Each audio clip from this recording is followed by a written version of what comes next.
Okay. Honorable Mbande and WANDAYI, you may now enter the chamber and take your seats.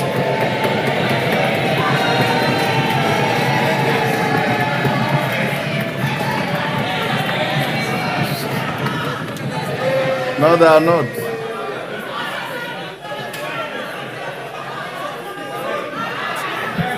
Order. Order. Order, honorable members.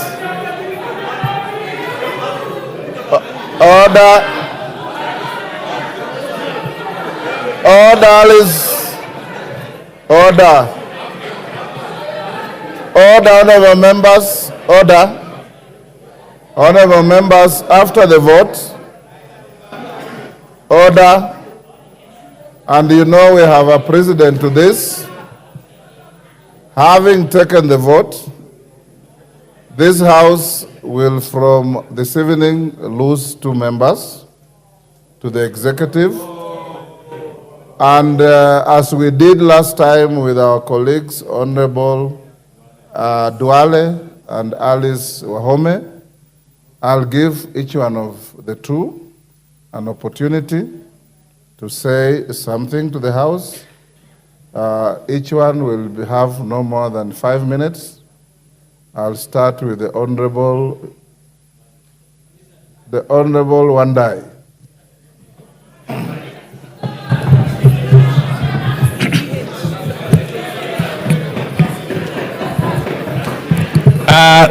Thank you very much, the Honorable Speaker.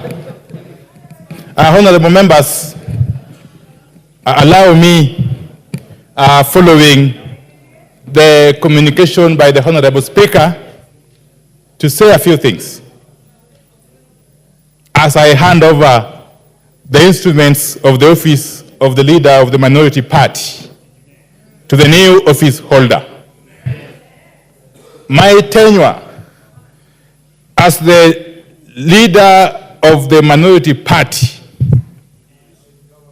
of the National Assembly in the 13th Parliament under Article 108 of the Constitution has now come to an end. Honorable Speaker, it is important that I do some reflection. For the time I've been in this House, now close to 12 years. Honorable Speaker, let me share with you, honorable members, one of my most epic moments during my service in this House as a legislator. You will recall, I'm sure, that in the 11th Parliament, during my first term, I was actually suspended from the service of this House on the 31st March 2016 for the remainder of the session. Those days up now, sessions used to begin from 1st January to end of December, I think.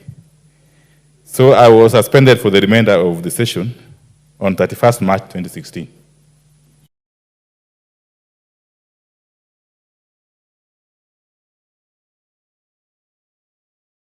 Of the decision of the House. Now, this prompted the House, that's the most important point really here. This prompted the House to re-examine the provisions of our standing orders. And following extensive consideration of the matter by the Committee of Powers and Privileges and incorporating the guidance of the courts, it was recommended that the National Assembly standing orders be reviewed to accord a member accused of breach of parliamentary privilege fair hearing and to cure the unequal treatment of the same offense at different times of the session. Consequently, a standing order 110B was introduced to provide for an elaborate process for appeal against suspension, and standing order 111 was amended to provide for a maximum period of suspension of 90 days. Therefore, on a positive note, this incident has significantly contributed to the jurisprudence of this august House. Honorable Speaker, for close to 2 years of my service as leader of the minority party in this parliament, I have continuously championed the minority position on issues under consideration and helped to some extent to contribute to the legislative process through open engagement. From time to time and whenever necessary, I have had to consult and strike compromises with the majority party in the best interest of the public. Indeed, as with any other office holder, during the discharge of their duty, milestones have been achieved. Shoulders have been rubbed, sometimes the wrong way, and challenges have been experienced. Honorable Speaker, I wish to acknowledge the immense support of the parliamentary staff during my approximately 12 years of service in this House. Your office, Mr. Speaker, and that of the clerk, Mr. Samuel Njoroge, have been very instrumental in the legislative process through impartial professional guidance and administrative facilitation. For this, I will forever be truly indebted to these officers and the very hardworking officers. In addition, I wish to appreciate my able staff who work closely with me. I wish them all the best, and I will forever again remain indebted for their support. Asanteni sana. Honorable Speaker, President John F. Kennedy of the US said during an address in the Assembly Hall at the Polskach in Frankfurt in 1963, and I quote, "Change is the law of life, and those who look only to the past or the present are certain to miss the future." Honorable Speaker, allow me to express my special gratitude to my party leader, the Right Honorable Raila Odinga.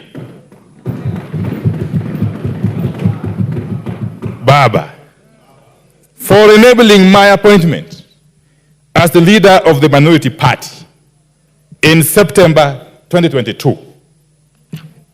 I am also grateful to the membership of the minority party for their support and cooperation during the close to 2 years of service as the leader of the minority party. Honorable Speaker, I cannot end without thanking the President of the Republic of Kenya.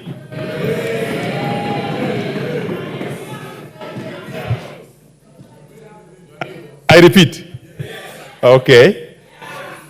Honorable Speaker, I cannot end without thanking the President of the Republic of Kenya,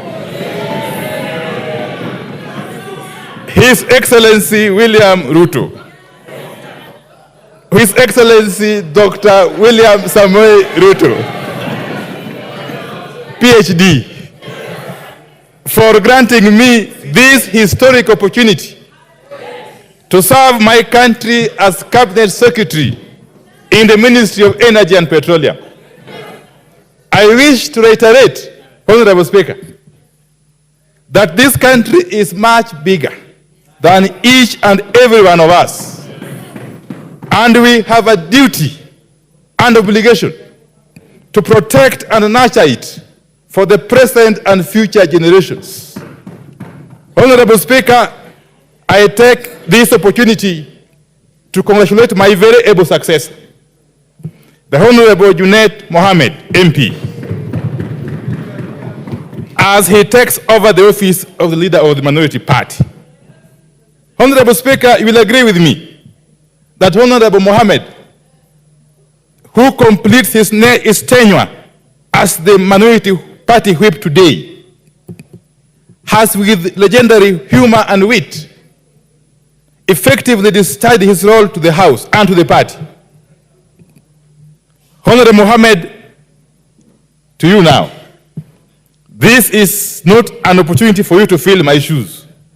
It is an opportunity to take this role to greater heights in different shoes if need be. I wish you all the best in your new assignment. Honorable Speaker, finally, allow me to hand over. Okay, fine. Honorable Speaker, as I conclude, allow me to thank all my colleague members, now from both sides of the divide, for the immense support and cooperation you have accorded me. And I want to assure you that as I transit to the executive, my doors shall remain open. And we shall continue to engage one another as we together build this country and protect it from any attempts to sabotage it by whomsoever. Honorable Speaker, I want to conclude, Honorable Speaker, by thanking all of you. Asanteni sana. Honorable MBADI. Thank you, Mr. Speaker. Mr. Speaker, mine may be a little longer because I've been here longer than Honorable WANDAYI. But Honorable Speaker, allow me to start by saying that today, as I make this final contribution on the floor of this Honorable House, with a lot of humility, gratitude, and honor, I want to give special thanks to the Almighty God, who gave me the energy and the noble commitment to stay focused on my role as Suba South MP for nearly 2 decades. Like all members who have spoken in this House, these wonderful debates approving our nominations, it's going to be a great range to leave the House. But as the book of Ecclesiastes 3:1-8 says, for everything there is a season, and a time for every matter under heaven. Today comes that day to say goodbye to the Legislative Assembly. Amen. Honorable Speaker, as you are all aware, 2 weeks ago, His Excellency the President, Dr. William Samoei Ruto, nominated me as the Cabinet Secretary for National Treasury and Economic Planning, an appointment which I heartily accepted. Consequently, I have since been vetted by the Committee on Appointments and approved by this House to assume the new role. I want to thank you, members who have approved my nomination. By extending this hand of cooperation, may I exceptionally thank His Excellency the President for trust he bestowed upon me to sit at the topmost decision-making organ of the country. I am humbled by the warm gesture and remain mindful of the aspirations and expectations of Kenyans as I assume the office as the Cabinet Secretary, National Treasury and Economic Planning. Simply put, the people of Kenya are entrusting me with their granary. Honorable Speaker, in the backdrop of this long political journey, I wish to acknowledge my party leader, Right Honorable Raila Odinga, and the entire ODM fraternity, who imparted the foundations of knowledge and skills on leadership, as well as trusting me with party leadership positions. I am equally indebted to the space to ride on the same party ticket to Parliament for a record 17 years, priding myself as one of the longest-serving members of this House. I have said one of the longest. The Honorable Shakil Shabir is complaining, but I have said one of the longest. The opportunity to serve as an assistant minister during the Grand Coalition government, minority leader in the 12th Parliament, Public Accounts Committee chair, and of course, the chairmanship of ODM for a decade. I honestly appreciate your immense support, contribution, and encouragement. Your valuable contribution will always remain treasured in my heart forever. Honorable Speaker, on social aspect or social dimension of this undertaking have been answered to my family, beginning with my late parents for their blessings that I carry with me today to greatness. To my beloved wife, Rod MBADI, and my children, I am forever indebted to you for being my sounding board, always encouraging and pushing me to excel and be the best father and husband. Your full-time prayers, guidance, wisdom, and knowledge in the entire political journey gave me the zeal to proceed even during my lowest moments, and there were many. To my brothers, and that is where I'm going to end my family issues, May God bless you for your relentless efforts to support my academic journey and upbringing, always stepping in for our parents. Exceptional appreciation will go to two of my brothers, Stephen Ogola and Maurice Ogalo. If not for you, I would have dropped out of school. My brother, Stephen Ogola, I will never forget how you braved the harsh, cold weather of Kericho tea plantations, denying yourself the basics to get me school fees from your meager savings. I salute you. How I wish our late parents were alive to witness this historic moment. They have always wanted the best for us. May God keep their soul in eternal peace. And to the people of Suba South, I am deeply conscious of the fact that the thrust of dynamic debates and my parliamentary standing on the relevant issues was planted in me at a time of curious and unrelenting search for leadership position by you, my constituents, for 3 terms. I am grateful for the opportunity to serve you as your member of parliament for 15 years. Thank you for your support, organic love, and for ensuring that I won with increased majorities over the years.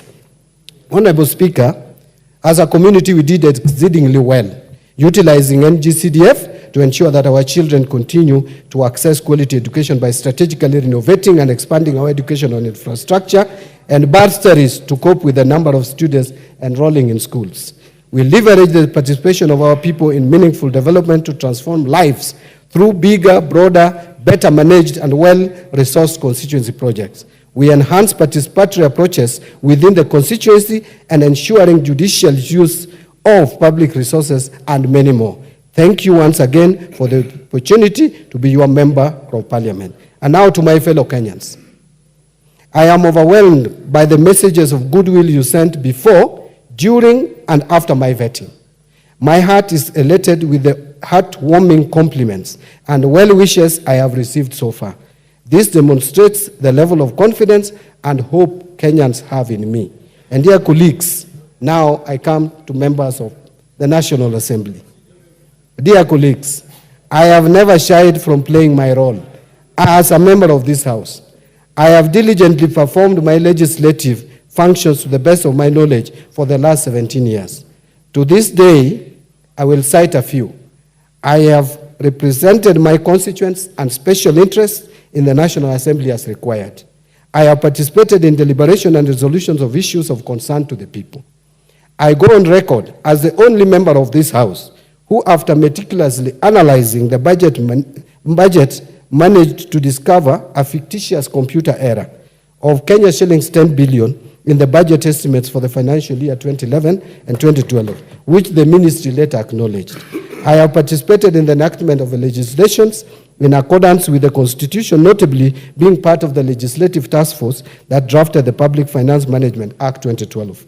As a member of the Constitutional Implementation Oversight Committee, I actively participated in the actualization of the Constitution of Kenya 2010, especially the enactment of legislations envisaged in the 5th schedule of the Constitution. Mr. Speaker, you'll remember you were with me in the 10th Parliament. Being in CIOC was very lucrative in the sense that people really respected you. Even ministers were fighting to be in that committee, and I got the privilege to be in that committee, and I served diligently. In 2013, I'm proud to have brought an amendment to the VAT Act on basic commodities from being standard rated to either zero rated or exempt community, which at least helped in lowering cost of living. I have diligently participated in appropriation of funds, as you all know, but I have outstandingly played my role in oversighting national government expenditures. I have also participated in the development of policies of national importance, just to mention but a few. I take over as Cabinet Secretary, Mr. Speaker, for the National Treasury and Economic Planning. I am acutely aware that we are at the center of a storm, a tax storm, a debt storm, and an economic storm. Nonetheless, we must forge forward. Honorable Speaker, I am aware of the very important relationship between the Cabinet Secretary and the National Treasury and this House. I cannot achieve any mandate without the support of the National Parliament as a whole. And therefore, from the onset, I want to plead for the support of this House in the work we are going to do. Honorable Speaker, I am also aware that the Finance Bill 2024 was very controversial. I'm also cognizant to the fact that the bill had some positive pro-mwananchi provisions. I propose to salvage these proposals. Firstly, I am aware that the bill contained provisions to make the housing levy and post-retirement medical contributions deductible. This would have elevated the pain on the pay slips of salaried employees. Secondly, the finance bill proposed to restore the provision on relief because of doubt or difficulty in recovery of tax. This provision is important because it allows the commissioner to deal with the difficulty in collection of taxes due to unavoidable circumstances on the part of the taxpayer. However, I'm also aware that honorable members have expressed dissatisfaction with the unfettered discretion of the commissioner. We can harmonize these two positions for the benefit of mwananchi and to stem the abuse of the tax abandonment provisions. Additionally, the bill was that was also amended by the House Committee or proposed for amendment to extend the tax amnesty program as was contained in Section 37E of the Tax Procedures Act for a further 1 year. This is a quick win for both the taxpayer and the government. The government will continue to recover and collect taxes. Give him the mic. Actually almost done, Mr. Speaker. I think I have one and a half pages, if you don't mind. Further, the Departmental Committee on Finance and National Planning had proposed amendments to make ETIMs workable for small-scale farmers and businesses. We have opportunity to leverage on this good idea. Finally, we need to devise methods of expanding the tax base with a view to collecting taxes from the traditionally hard to collect sectors in line with the national tax policy. This is an important strategy to protect existing businesses from overtaxation. We must protect the goose that lays the golden egg as we find other geese to lay more eggs. Honorable Speaker, I am also aware that there have been concerns relating to the difficulty of doing business in this country. I intend to work with the Planning Department and other government departments and all the relevant stakeholders to review data and legislation with a view to enhancing the ease of doing business in Kenya. I am very passionate about the management of the Kenya Revenue Authority, Mr. Speaker. The first and most important aspect is that we must employ the principles of corporate governance in the management of KRA, just like any other corporate body.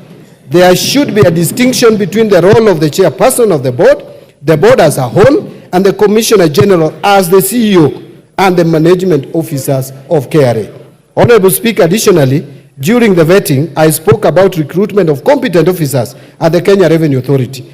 I favor the policy where graduate trainees were recruited and trained both in class and on job. We need to restore policies that worked at the Kenya Revenue Authority before. Mr. Speaker, and this is my last page, honorable members. Honorable Speaker, with regards to Article 223 of the Constitution, I've been very vocal. As you are aware, I did propose an amendment to the Public Finance Management Act with a view to establishing some checks and balances on the use of this article. The bill did not proceed. However, I intend to ensure the prudent use of Article 223 of the Constitution in the overall fiscal framework. I am convinced that if we manage our debt and the application of Article 223 of the Constitution, we will have better balanced budgets. We may not need to overtax because we will have reduced the expenditure side of the budget, and this article will not be misused during my tenure at the National Treasury. Honorable Speaker, I seek the support of this House as we seek to improve the economic environment for the better of all Kenyans. As I exit the place I have called home for the last 17 years, Mr. Speaker, I live with my head high that I left an indelible mark in the history of this House. The strongest feeling I have today in this last speech is gratitude. That is gratitude for the opportunities that I have had and for many people I have served with, but most importantly, for the many moments of connection and witness to the lives of others, which I believe is the deepest privilege of public life. Mr. Speaker, before I say my final word, I want to thank all of us. I interacted with almost every member of this House in one way or the other. And Mr. Speaker, I would tell you that I enjoyed working with members of Parliament from across the aisle. I am one person who has very strong opinions, and members know. But we do it with decorum and with respect, because Kenya belongs to all of us. I want to thank the leadership of the majority, the Honorable Kimani Ichung'wah, who is my friend and a professional colleague.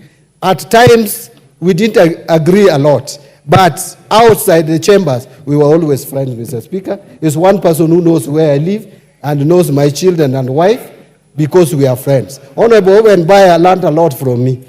And you will continue to learn even in the executive. I wish when I'm leaving the executive, you also join the executive at one stage. And of course, the whip, this whip, I got him from the streets and mentored him to become who he is, Mr. Speaker. From the minority side, my successor as minority leader, Honorable OPIYO WANDAYI, you have done well in that office, and I want to thank you that even though it was very difficult to work with someone, you have succeeded, but we managed to strike a balance. And I want to thank all of you. Of course, Honorable Junet, we have come a long way. You know what we have gone through. I would not want to disclose in this house, but we have faced a lot of challenges. Mr. Speaker, to you, I want to be grateful to you again, once more. We have interacted a lot. We started in the opposition, working together. Of course, I found you in the government. Then we worked in the opposition. When we were facing a lot of frustration, Mr. Speaker, you remember, one time I had to save you up there when some MPs wanted to kill you. And Mr. Speaker, I did my best to save you. But today, interestingly, we are finding ourselves somewhere again. So I just strangely, one of those who attacked me is in this house. Yes. And it's a lady. But in the spirit of forgiveness, Mr. Speaker, I want to just conclude by... And she's my very good friend, I must say. I want to give a parting shot, Mr. Speaker. If by any chance I offended anyone of you, all members, through my actions, I kindly ask for forgiveness. Equally, for all those who wronged me, I forgive you. And by the way, I don't even see. None of you actually wronged me. So, but if there is any who I may have forgotten, I forgive you. Thank you very much, Mr. Speaker. It's a very emotional moment. Imagine a place you have called home for 17 years, continuously. Now you are leaving to another uncharted waters. May I pray that God bless Kenya and God bless National Assembly of the Republic of Kenya. Thank you. Honorable members, I don't want to open any debate on this. On order, on behalf of the House, I'll give the leader of minority incoming 2 minutes and the leader of majority 2 minutes. If we open debate, each one of you has accolades for your colleagues.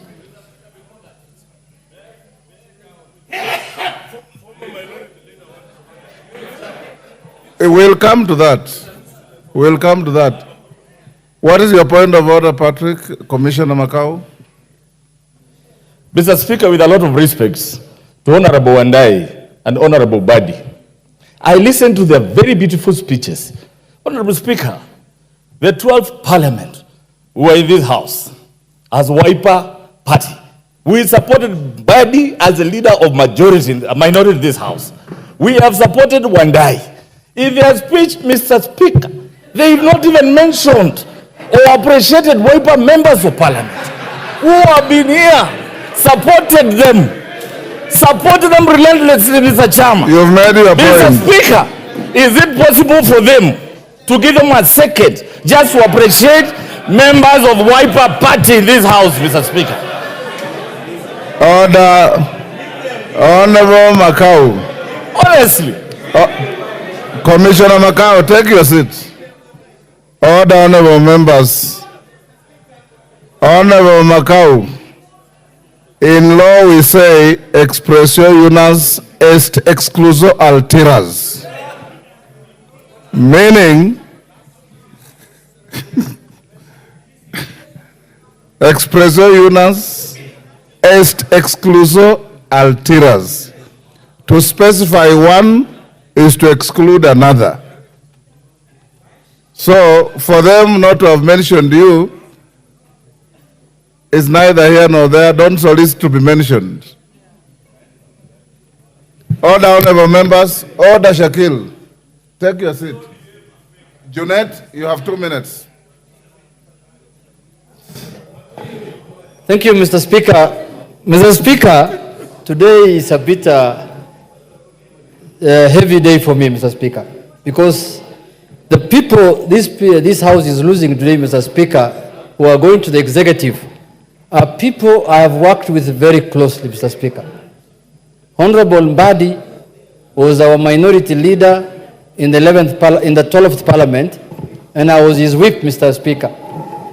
Honorable WANDAYI is the outgoing minority leader, and I was his whip, Mr. Speaker. These are two gentlemen that I have worked with very closely in the House and at the party level, Mr. Speaker. And I am very sad because we will miss their leadership. We will miss their guidance, Mr. Speaker, as a minority side and at the party level, Mr. Speaker. Because, Mr. Speaker, these two members of Parliament have really mentored many members of Parliament on our side, Mr. Speaker. So, Mr. Speaker, I want to wish them well. I want to tell them that we will hold forth here if they leave us behind.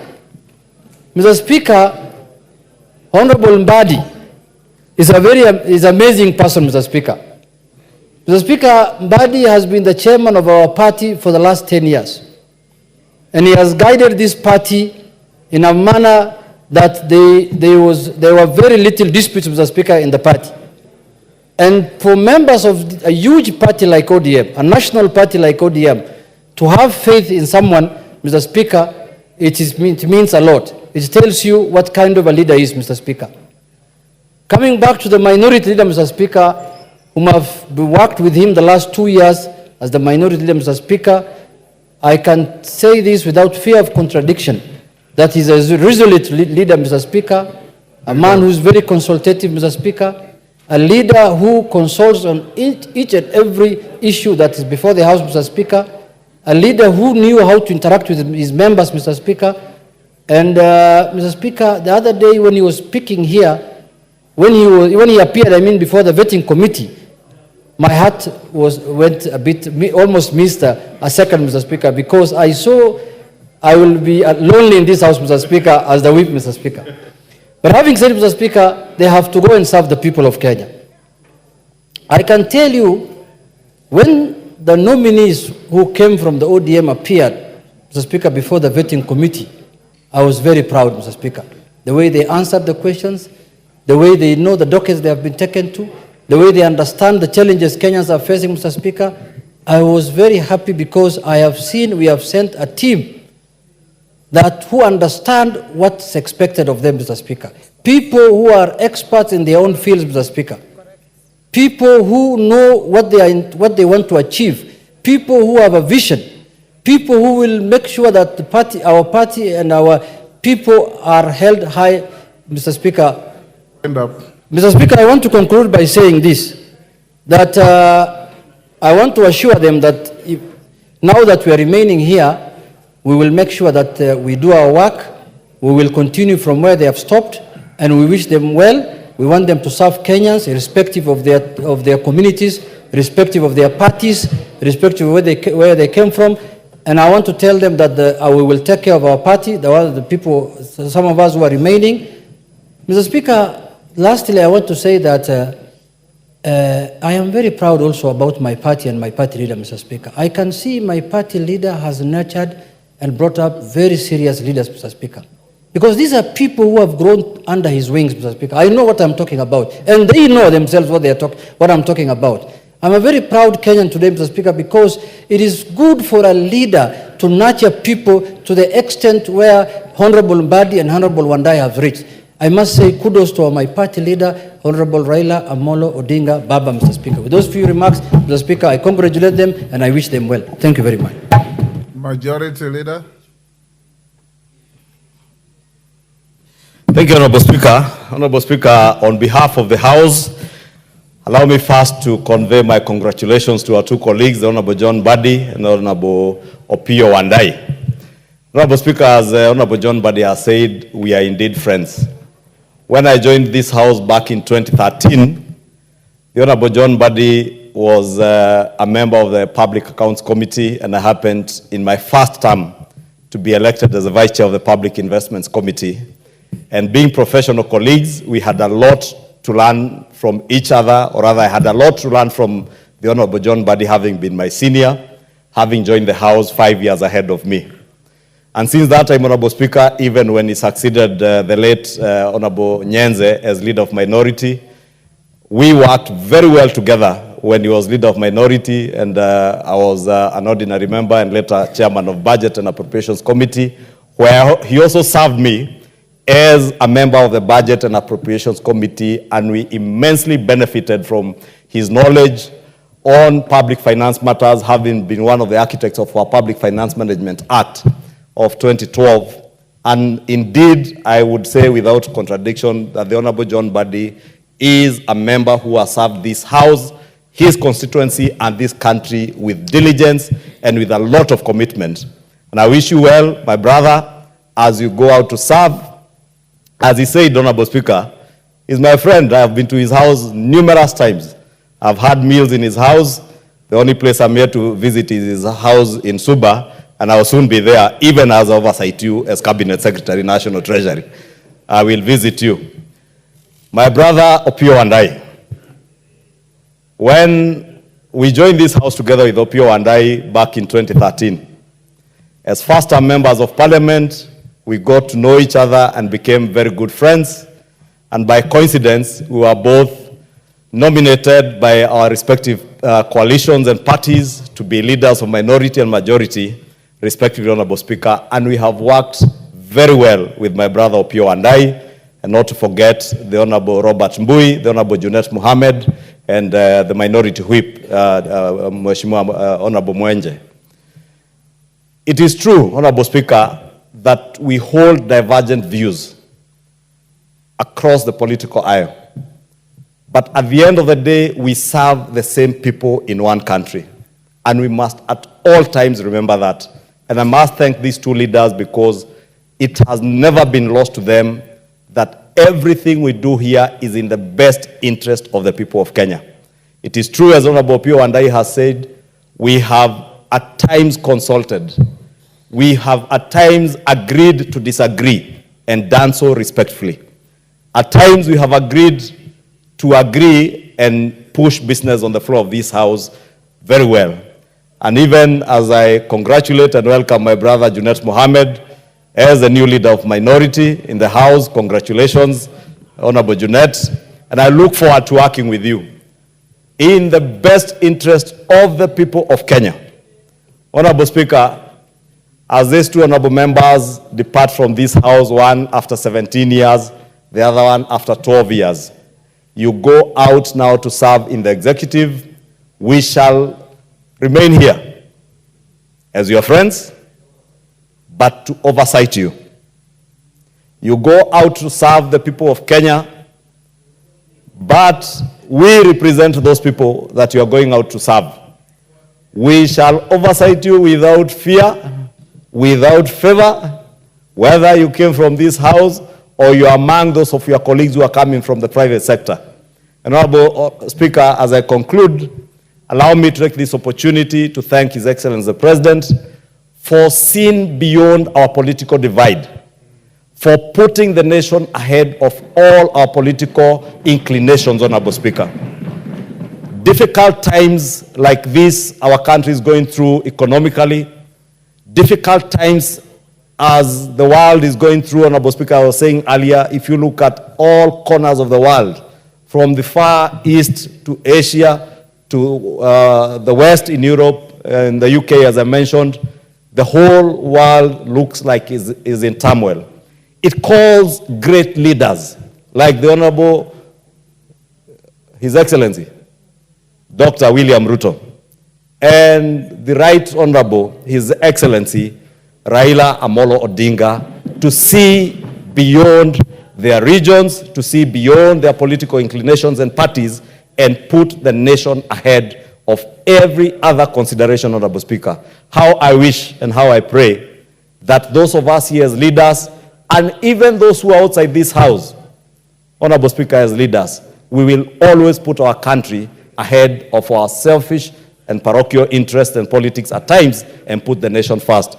With those few remarks, Honorable Speaker, allow me on behalf of the House to wish the Honorable OPIYO WANDAYI and my brother John Mbadi all the best As we say at the Alliance High School, be strong to serve. Serve the nation diligently. Thank you, honorable members. We're coming towards the end of that session. Honorable Milemba, you wanted to say something, but I have passed that. Allow me not to give you. Honorable members, I have a communication in furtherance of what we have done. This is on changes in the minority party leadership. Honorable members, Standing Order 21 provides for the election of a member as the leader of the minority party by the second largest party or coalition of parties in the National Assembly. Additionally, Standing Order 20A provides for the designation of parliamentary parties, leaders, and whips. Honorable members, and pursuant to the provision of Standing Orders 24 and 20A5, I wish to inform the House that I have received a letter from the Minority Party Whip communicating that the Azimio Coalition held a parliamentary group meeting on 6th August 2024 in Committee Room number 12, Main Parliament Building, to consider the election of the leader of the Minority Party and the Minority Party Whip in the National Assembly. The letter conveys that the meeting, which was attended by members of the coalition in the National Assembly and the Senate, elected the Honorable Junet Mohammed CBS MP as the leader of the Minority Party in the National Assembly, and 2, the Honorable Millie Odhiambo MP as the Minority Whip in the National Assembly. Honorable members, the Minority Party Whip has also attached the minutes of the proceedings of the meeting, thereby complying with the provisions of the standing orders and the precedents set by the House in such matters. In this regard, and pursuant to the provisions of Standing Order 24, I wish to convey to the House the changes in the leadership of the Minority Party. The changes take effect from today, 7th August 2024, and affect all other offices and committee memberships designated for the leader of the Minority Party and the Minority Party Whip. This includes the House Business Committee, the Committee on Selection, the Committee on Appointments, and the Liaison Committee. Honorable members, on behalf of the House, and indeed on my own behalf, I take this opportunity to congratulate the Honorable Junet Mohammed, CBS MP, and the Honorable Millie Odhiambo MP on their election to the respective parliamentary leadership offices. I wish them well in their new roles. I also take this opportunity to sincerely thank the Honorable OPIYO WANDAYI EGH MP for diligently effectively carrying out his duties as leader of the Minority Party since 2022. We wish the Honorable WANDAYI success in his future endeavors as he serves the nation. The House is accordingly guided. Lastly, I also wish to, on behalf of myself, the Office of the Speaker, and indeed the entire Parliament, congratulate the Honorable WANDAYI, the Honorable John Mbadi, for the enormous responsibility now placed on their shoulders, together with the rest of their colleagues who have been approved by this House, to go and carry out the duties of helping the President and the entire Cabinet to move this country forward. Like everybody has said, you are not ministers of any party. You are ministers of the Republic of Kenya. And you are going to work for the people of the Republic of Kenya. I want to see you in Turkana. I want to see you in Lamu. I want to see you in Kwale. I want to see you in Kiambu. I want to see you in Narok. I want to see you everywhere, in Trans Nzoia, wherever, so that the country can feel you, the country can appreciate you. Lastly, having been in this House, and having interacted with your colleagues, I would be the saddest speaker in the history of the country to hear from members coming to me to complain that you can't open your doors for them, to complain that you can't take their calls, to complain that you can't return their calls, and to complain that you can't even attend to the issues they bring to you. Because you, more than anybody else, know what members of Parliament go through. And you know what to do in response to issues that they require. So go out there and set the pace. Mend those cabinet ministers who have not had the opportunity to come to this house on how you can all deal with members of parliament as they legislate, represent, and oversight you. Thank you very much, and I wish you well. And from here, I advise you that you go to whichever offices you came from, write your letters of resignation as members of parliament, and deliver them to the office of the Speaker. I wish you well.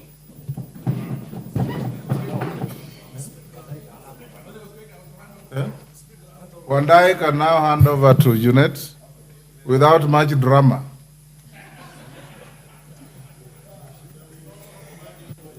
Okay, thank you very much, Honorable Speaker. My singular duty now really is to do the handover, but I'd reserved this other aspect to this particular moment to heartily thank the people of Ugunja for having bestowed on me the honor of electing me 3 consecutive times to serve them, indeed as their maiden MP.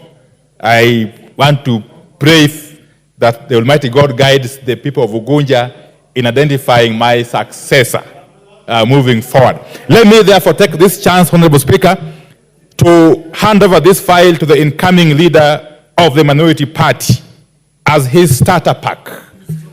It carries, among other items, a brief detailing of the pending business in this house and the business that came from this house but is now pending in the Senate.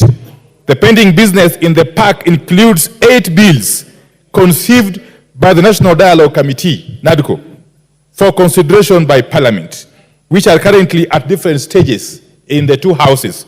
I wish to acknowledge that the IBC Amendment Bill 2024 has since been assented to and is now low. I urge the House to fast-track the consideration of the remaining bills so as to ensure that all the issues of concern that were presented to the NADCO by the people of Kenya are comprehensively addressed. Thank you very much. Karibu sana. Thank you, honorable members. That ends that session of order.